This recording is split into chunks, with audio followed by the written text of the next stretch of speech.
اعوذ باللہ من الشیطان الرجیم بسم اللہ الرحمن الرحیم فمن افترى علی اللہ الکذب من بعد ذلک فاولئک هم الظالمون صدق اللہ العظیم رب اشرح لی صدری ویسر لی امری واحلل عقدۃ من لسانی یفقہوا قولی رب یسر ولا تعسر وتمم بالخیر آمین یا رب العالمین۔ آج کے لیکچر میں ہم انشاءاللہ تعالی سورہ آل عمران کی آیت نمبر 94 جس کو میں نے ابھی آپ کے سامنے تلاوت کیا ہے گرامیٹیکلی انالائز کرنے کی کوشش کر رہے ہیں۔ آیت میں وقت کی کوئی علامت نظر نہیں آ رہی، لہٰذا اس آیت کا ایک ہی حصہ ہم بنا کر انالائز کریں گے۔ تو سب سے پہلے الفاظ سے بات کر لیتے ہیں۔ فا حرف ہے، من اسم ہے، یہ من کون سا ہے پھر انشاءاللہ ترکیب میں دیکھ لیں گے۔ افطرا فعل ماضی معروف واحد مذکر غائب کا صیغہ ہے۔ فا را اور یا اس کے روٹ لیٹرز ہیں، باب افتعال سے استعمال ہوا ہے۔ افطرا یا یفتریو افترائن، تبدیلی کے بعد افطرا یفتری افتراءن، جھوٹ گھڑنا کے معنی میں یہ فعل آپ کو ملے گا ڈکشنری میں۔ الا حرف جر ہے جس کے بعد اس میں جلالہ مجرور ہے۔ الکذبہ جو ہے منصوب ہے، جھوٹ کے معنی میں یہ۔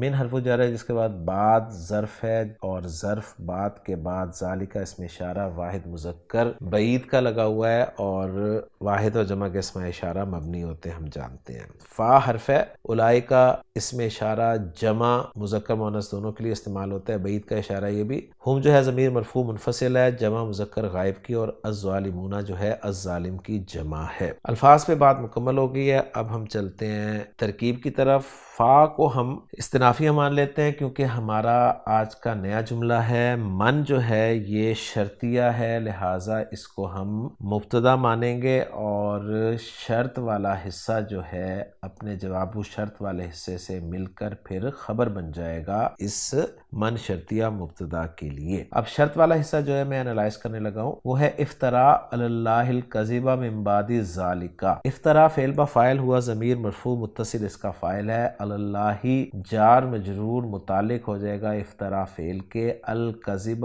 مفعول بھی بن جائے گا افترا کے لیے۔ من بعد ذالک جار مجرور ہو جائے گا جس میں من حرف جر ہے، بعد مجرور ہے، ساتھ ہی ظرف ہے جس کا مضاف الیہ ذالک ہے جو کہ محلاً مجرور قرار دیا جائے گا، اور یہ جار مجرور جو ہے یہ متعلق ثانی ہو جائے گا افترا فعل کے۔ کیوں؟ افترا فعل اپنے فاعل، اپنے مفعول بھی اور اپنے دونوں متعلقوں سے مل کر جملہ فعلیہ ہو کے شرط بن جائے گا جس کا جواب الشرط ہوگا فاولئک هم الظالمون، جس میں فا جزائیہ ہوگا، اولئک مبتدا ہو جائے گا، ہم ضمیر فصل کہہ کر ہم گزر جائیں گے، اور الظالمون خبر ہو جائے گی۔ کیوں؟ اولئک الظالمون مبتدا خبر مل کر جملہ اسمیہ بن جائیں گے، اور یہ جواب الشرط ہو جائے گا۔ شرط اور جواب الشرط مل کر یہ خبر بن جائیں گے من شرطیہ مبتدا کے لیے، اور من شرطیہ مبتدا جو ہے یہ اپنی خبر سے مل کر جملہ اسمیہ بن جائے گا۔